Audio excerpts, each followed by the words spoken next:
Salut et bienvenue dans Fade Away, le podcast qui prend du recul sur l'actualité basket. Ici, on analyse et on décrypte tout ce qui fait le quotidien de la Grande Ligue. Alors installe-toi confortablement et c'est parti. Anthony for three. Bang! That one goes down and the game is tied. Bon, attention là les Spurs, il y a un petit coup de moins bien là depuis quelques temps, beaucoup d'irrégularités et aussi 2 défaites sur les 3 derniers matchs, une défaite hier face aux Hornets, une face aux Pelicans, donc attention, mais c'est pas très grave parce que c'est des erreurs de parcours qui arrivent dans une saison NBA qui est longue, 82 matchs c'est long pour les équipes, pour les organismes, pour tout le monde, donc c'est des choses qui arrivent. En plus de ça, la saison des Spurs, franchement elle est plus que correcte, on va pas se le cacher, on va pas taper dessus, parce que c'est franchement honorable ce qu'ils sont en train de faire les Spurs. Et d'ailleurs, je suis en train de me demander, est-ce que les Spurs peuvent viser le titre dès cette saison ?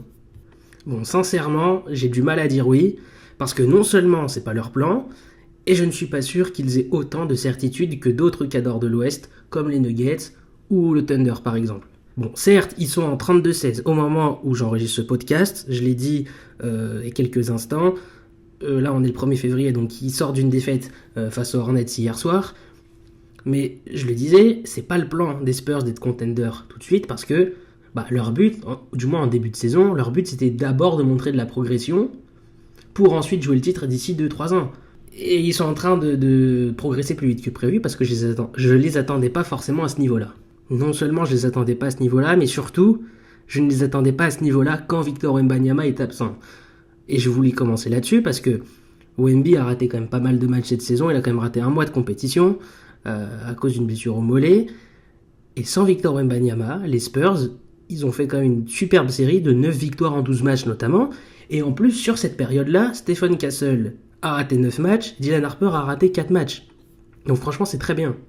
Et en plus de ça, je suis agréablement surpris de leur match face aux grosses équipes, parce qu'ils répondent souvent présents. Face à Minnesota, alors même s'il y a eu 2 défaites contre eux avant, là récemment ils ont gagné mi-janvier face aux Timberwolves, et je les ai trouvés vraiment dominants. Il y a aussi une victoire face aux Nuggets, sans Wemby, en NBA Cup. On se rappelle de cette folle remontée en fin de match avec Devin Vassell qui était très très clutch. Et surtout, le bilan contre OKC cette saison, champion en titre quand même, ils sont en 3-1 les Spurs. Contre le Thunder, une victoire en NBA Cup, une victoire à Noël. Le Thunder a gagné le dernier affrontement entre les deux, mais on était en train de se demander si le Thunder avait pas trouvé sa kryptonite. Et les Spurs ont vraiment fait des matchs très très honorables contre les grosses équipes. Donc cette équipe des Spurs est capable de battre des grosses cylindrées, et ils l'ont déjà montré. Et pour finir là-dessus, je dirais que San Antonio est un outsider qui peut se transformer et qui va se transformer en contender. Alors je voulais commencer par parler de De'Aaron Fox, parce que j'entends beaucoup de choses à son sujet. Alors c'est vrai, il y a pas mal de matchs d'ailleurs où il est passé à côté, hein. Ça je l'accorde.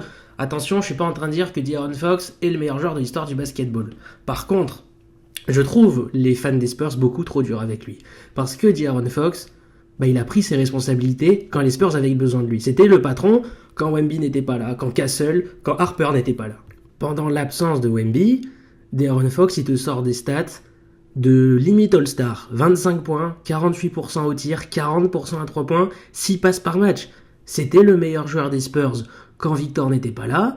Et surtout, si les Spurs ont eu un aussi bon bilan en l'absence de Wemby, c'est grâce à De'Aaron Fox, très sincèrement. Mais ça encore, ce n'est qu'un détail. Et le plus important pour moi, c'est qu'il a progressé au shoot.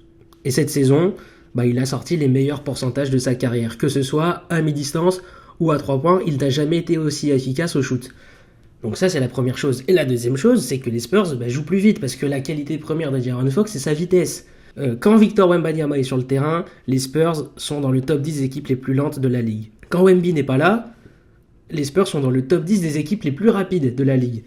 Ça, c'est quelque chose qui paraît normal, parce que quand ton meilleur joueur, donc Victor Wembanyama, mesure 2m24, c'est primordial pour le staff de parfois ralentir le jeu. Parce que déjà, ça te donne plus de variété, et aussi, ça te permet d'offrir plus de situations de post-up, des isolations, alors que quand il n'est pas là, le jeu est beaucoup plus débridé, le style offensif des Spurs est beaucoup plus débridé autour de De'Aaron Fox, plus de rythme donc, mais aussi plus de pénétration des extérieurs, des drive and kick, etc. Donc, quand Victor Wembanyama n'était pas là, ça jouait plus vite et ça jouait mieux. Enfin, mieux, je ne sais pas, mais en tout cas, ça jouait plus vite avec De'Aaron Fox. Et ils ont marqué de plus en plus de points parce que sur cette période-là, ils sont passés à 120 de offensive rating sur 100 possessions. Un autre joueur pour moi qui est ultra important, déjà du côté des Spurs, c'est Dylan Harper. Lui, c'est vraiment mon chouchou à San Antonio. Il est déjà très fort, Dylan Harper. Il fait preuve d'une maturité et d'une intelligence dingue. Pour un rookie, je trouve ça impressionnant. Sa qualité première, offensivement, c'est qu'il est complet. Il est hyper complet. Il a l'accélération. C'est une qualité très importante pour un arrière. L'accélération, premier, deuxième pas rapide, capable d'éliminer son défenseur hyper rapidement sur un contrat. Il a un toucher incroyable. Donc c'est-à-dire que sur les finitions, il peut sortir des finitions hyper variées, etc. Moi, j'ai une action en tête dans le match face aux Timberwolves où il attaque sur Rudy Gobert. Il arrive à toucher le haut de la planche pour éviter le contre. C'est pas un flotteur, mais il arrive à placer la balle en haut de la planche avec sa main. Je trouve ça très, très, très fort et très intelligent surtout. Et donc il a l'accélération, il a un toucher, il a aussi la décélération. Parce que quand tu passes ton défenseur, il faut savoir aussi ralentir pour perturber un petit peu le rythme de la défense. Et ça, il l'a aussi. L'accélération, le toucher, la décélération, c'est tous les ingrédients d'un super driver. Et en plus de ça, moi, chez Dylan Harper, je vois déjà des bribes des plus grands attaquants, à savoir l'attaquant dilemme. C'est-à-dire qu'il va forcer la défense à un dilemme. Soit tu le colles et il drive, soit tu lui donnes de l'espace et il va shooter à mi-distance. Dylan Harper, il est juste hors norme pour moi. Quand t'es un amoureux du basket, le regarder, c'est juste un bonheur absolu. C'est du miel sur chaque action. Il joue comme un vétéran. En plus de ça, il porte déjà son équipe en fin de match parce qu'il est très, très intelligent, très propre. Il glisse sur le parquet quand il pénètre dans la raquette. Bref, moi je suis déjà devenu fan de ce joueur. Il pue le basket, c'est évident. Bon, je disais qu'il était très intelligent, très propre. En fait, on le voit dans les stats aussi. Il est à 45% au tir cette saison. C'est très bien 45%. C'est très propre, c'est quasiment 50%. Donc, même s'il n'a que 10 points par match, il apporte beaucoup dans le rôle qu'il a. Il remplit son rôle à merveille. Et franchement, Dylan Harper, c'est une future superstar. J'ai pas peur de le dire. Je suis très sincère, c'est une future superstar. En fait, les Spurs, c'est assez fou parce qu'ils ont récupéré les 3 meilleurs joueurs des 3 dernières drafts. Il y a eu Wemby, évidemment. Il y a eu Dylan Harper. Et entre les deux, il y a aussi eu un super joueur qui s'appelle Stephen Castle. Alors, il était aussi absent en grande partie en même temps que Victor Wembanyama. Donc, lui aussi était absent à ce moment-là. Mais Stephen Castle, il est déjà énorme parce que c'est le dernier rookie de l'année. Et il a aussi le potentiel pour être l'un des meilleurs joueurs de sa génération. Donc, tu imagines l'avenir qu'ont les San Antonio Spurs avec Wemby, avec Dylan Harper, avec Stephen Castle, quand tout ce noyau-là va progresser, ça va vachement être effrayant. J'aimerais pas du tout être une franchise de la conférence Ouest très prochainement. Là, je dormirais pas tranquille si je devais affronter les Spurs. Bon voilà, pour Stephen Castle, franchement pour un sophomore, c'est déjà un super joueur. Évidemment un potentiel de dingue, etc. Mais le seul bémol, le seul truc qui me gêne avec lui, c'est un petit peu comme Russell Westbrook ou Ja Morant, c'est que ce n'est pas un shooter extérieur. Il est juste pas fiable dans l'exercice. Il a une mécanique de shoot d'ailleurs qui est assez lente, donc ça laisse le temps aux défenseurs de revenir le contest, etc. Bon, je sais pas si je ne pense pas d'ailleurs que ce soit ça qui fait en sorte qu'il soit mauvais, qu'il ne soit pas très bon à 3 points. C'est juste qu'il est pas fiable dans l'exercice. Après, on peut toujours progresser, à voir si ça va être un pan de son jeu sur lequel il va travailler dans les années à venir. Par contre, ce qui le rend unique et indispensable, c'est sa capacité à aller dans la raquette. Et il excelle dans cet endroit du terrain parce qu'il a un footwork absolument exceptionnel. Et surtout, il a une qualité de passe complètement dingue. Je pense que Stephen Castle, parmi tous les joueurs déjà de sa classe de draft et de sa génération, c'est celui qui a la meilleure qualité de passe de tous. En fait, Stephen Castle, il est capable de te casser une défense en une seule passe. Parce que de 1, c'est une menace au niveau des lobes, des alley-oops. Et quand ton pivot s'appelle Victor Wembanyama ou Luke Cornett, dans tous les cas, t'es gagnant parce que c'est des lob catchers incroyables. Donc les défenses adverses, elles sont au courant de ça et elles s'adaptent. Donc quand la défense ne te permet pas de faire une passe lobée, quand la passe intérieure n'est pas possible, Castle trouve toujours le joueur ouvert à 3 points et lui donne le ballon dans le bon tempo. Et ça, c'est un atout non négligeable pour l'attaque des Spurs. Ma question fil rouge, c'était de savoir si les Spurs étaient capables de jouer le titre dès maintenant. Et dans une question comme celle-là, il faut savoir peser le pour et le contre. Le pour, je l'ai déjà pesé. Alors, il y a d'autres éléments aussi que je n'ai pas forcément évoqués, mais je l'ai déjà pesé. Là, maintenant, il faut quand même poser le contre, parce qu'il y a des choses qui me gênent chez les Spurs. Et la première chose, c'est au niveau physique. Je pense qu'ils doivent encore hausser le ton physiquement, je trouve. L'exemple, là, face aux Pelicans, ils ont perdu il y a quelques jours face aux Pelicans. Ben, je les ai trouvés absents, ne serait-ce juste dans la bataille physique. Et je trouve ça gênant parce que si tu veux aspirer au titre, il faut jouer dur, il faut pas se laisser marcher dessus physiquement. Alors, c'est une équipe qui est jeune, encore en apprentissage, donc je suis pas trop inquiet. Et puis, comme je l'ai dit en intro, ils lâchent des matchs, encore une fois, ça arrive. Là d'ailleurs, là pour finir là-dessus, j'ai retrouvé la citation de Mitch Johnson, là, le coach des Spurs, après le match, après la défaite face aux Pelicans, qui disait « J'ai trouvé que New Orleans a fait un excellent travail, en début de match comme en début de seconde mi-temps, en étant très physique et en imposant le ton, et nous n'avons clairement pas su répondre à cela. » Et derrière, il ajoute « Oui, il va falloir y répondre, on a reçu pas mal de signaux récemment sur la façon dont les équipes nous jouent, c'est clairement une approche qui se généralise chez nos adversaires, et certaines équipes, comme New Orleans ces derniers temps, en ont fait leur style et leur marque de fabrique, et ça leur réussit plutôt bien. C'est donc un domaine dans lequel on va devoir hausser le ton au niveau de notre jeu. » Et bah, j'ai rien d'autre à dire de plus. Il a raison à 100%, les Spurs doivent être plus durs physiquement dans ce domaine-là, et c'est important. C'est important pour plus tard, quand tu seras en play-off, que l'adversité sera meilleure. Il va falloir être bon physiquement, il va falloir répondre quand tu prends des coups. Mais ça, c'est rien comparé au plus gros problème des Spurs. En tout cas, pour moi, leur plus gros problème, c'est l'attaque. Et leur attaque, elle connaît un gros coup de moins bien là depuis le début de l'année.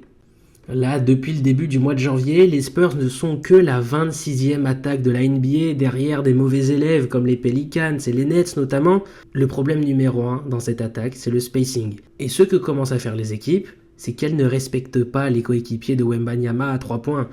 Et du coup, ça fait drastiquement baisser la qualité et le danger que l'attaque des Spurs peut apporter. Depuis le début de l'année 2026, leur offensive rating ne fait que de descendre. Ils sont passés de 120 à 113.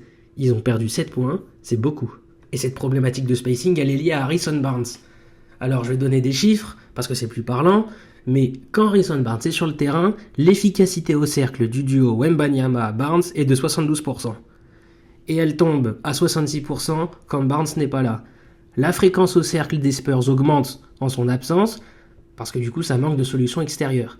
Par contre, l'efficacité à 3 points et l'offensive rating sont supérieurs quand il est sur le terrain, parce que dans leur jeu offensif, ils essaient de le trouver rapidement. L'objectif, c'est qu'ils marquent dans les corners et qu'ils sanctionnent à 3 points la défense. Et en fait, quand on regarde bien, il y a la même problématique avec Devin Vassell. Le duo Wembanyama-Vassell, il a une efficacité au cercle élite quand les deux sont ensemble sur le terrain, ils sont à 73%.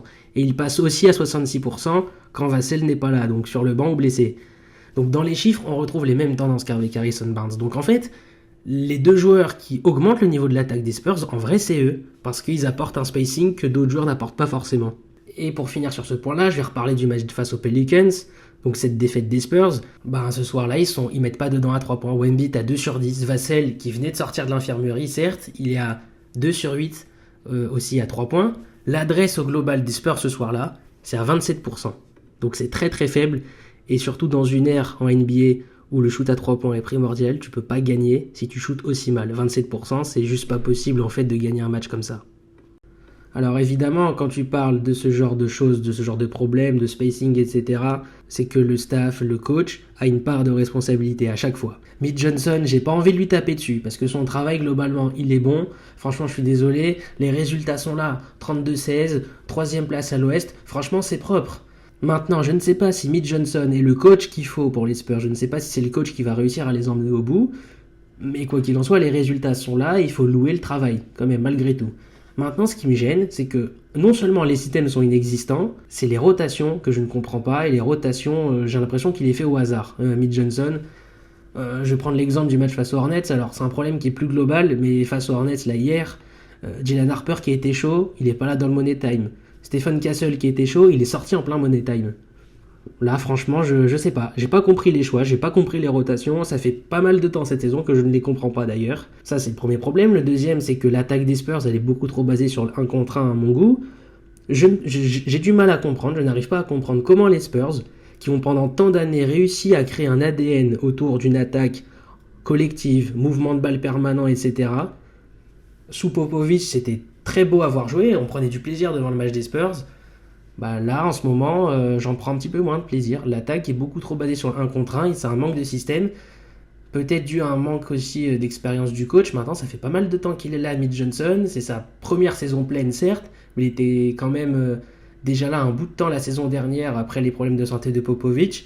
Donc il va falloir se bouger, Mitch Johnson, pour trouver des solutions d'amélioration à cette attaque collective des Spurs. Le dernier point aussi sur Mitch Johnson, c'est qu'il n'a pas assez construit la relation entre De'Aaron Fox et Victor Wembanyama. Je trouve qu'il n'y a pas de connexion, il n'y a pas assez de connexion entre les deux hommes. Et je trouve ça problématique en fait, parce que tu peux tellement créer des choses dingues entre les deux hommes. Évidemment, Wemby est un alien, mais je pense que De'Aaron Fox est capable de jouer correctement aux côtés de Wemby, et je trouve qu'ils ne jouent pas assez ensemble, et je trouve ça vraiment dommage. Évidemment que je vais parler de Victor Wembanyama, j'attendais la fin du podcast exprès. J'ai pas besoin de rappeler que Wemby est un joueur absolument extraordinaire, c'est un ovni, c'est un extraterrestre, tout ce que vous voulez. Mais moi j'ai un problème avec Victor, c'est que je trouve qu'il est trop dépendant de son adresse à 3 points. Quand il met dedans, il est indéfendable, ça c'est sûr. Mais il y a des matchs où il n'est pas adroit. Et le plus important, dans ce cas-là, c'est de trouver d'autres manières de scorer pour rester viable offensivement. Et le problème que j'ai avec Victor, c'est qu'il n'en a pas vraiment. En fait, il cherche pas assez à se rapprocher du panier. Je sais pas moi, avec du post-up, avec du jeu off-ball, avec du drive, aller chercher des fautes. Quand il marque à 3 points, il le fait, mais quand les shoots ne tombent pas dedans, on dirait qu'il se frustre et qu'il reste loin du cercle. C'est étonnant parce que normalement c'est l'inverse, hein.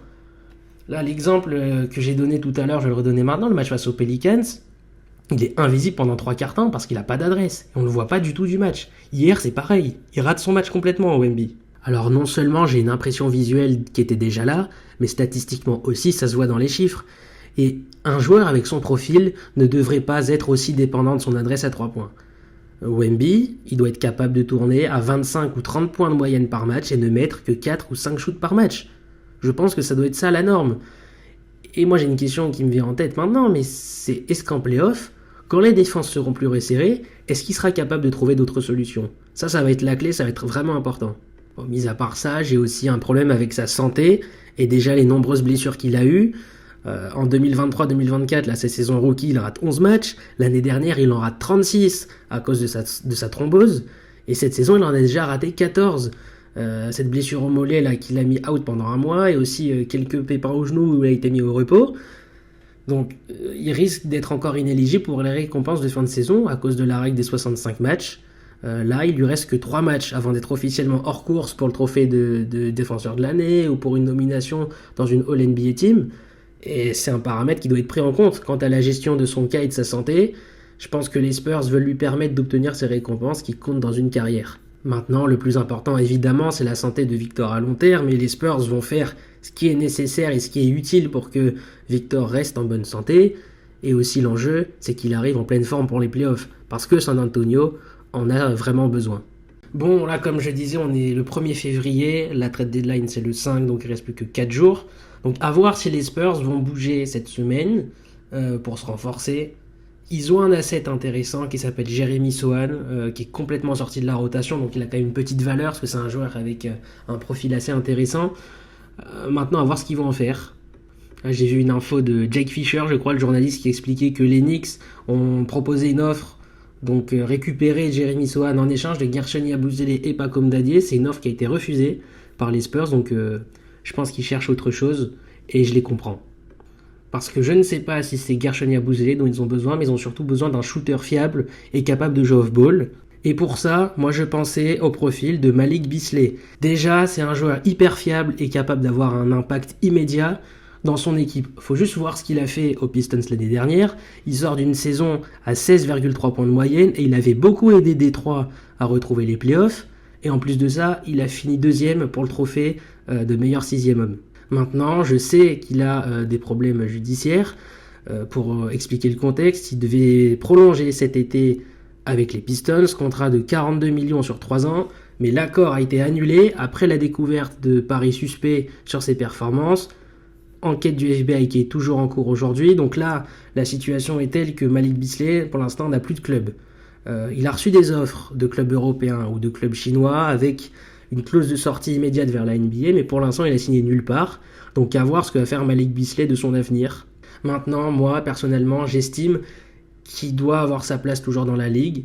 Alors le combat de la NBA pour lutter contre les paris sportifs, il est honorable, mais quand je vois des joueurs comme Miles Bridges ou comme Jackson Hayes qui sont toujours à NBA, qui ont toujours des contrats, et de voir que Malik Beasley, lui, est limite un paria, c'est un 2 poids 2 mesures qui me gêne. Donc j'estime que Malik Beasley peut lui aussi avoir sa place en NBA et avoir droit à revenir tout simplement dans une franchise.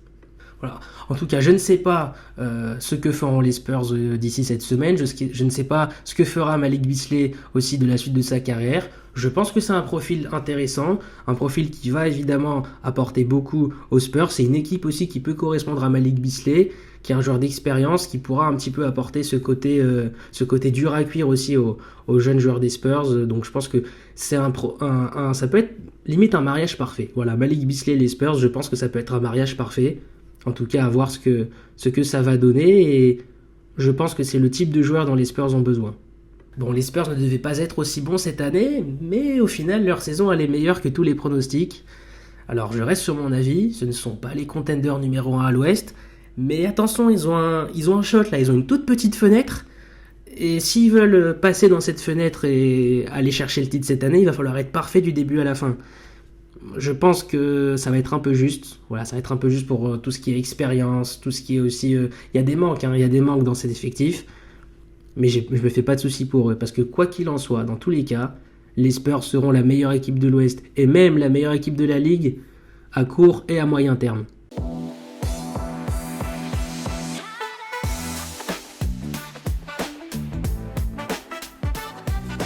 Merci d'avoir écouté cet épisode. N'hésitez pas à aller donner votre avis sur ce sujet en commentaire. Fadeaway est disponible sur tous les réseaux, Insta, X, TikTok et aussi disponible sur YouTube. Encore merci de m'avoir écouté. Restez branchés pour la suite. À très bientôt sur Fadeaway.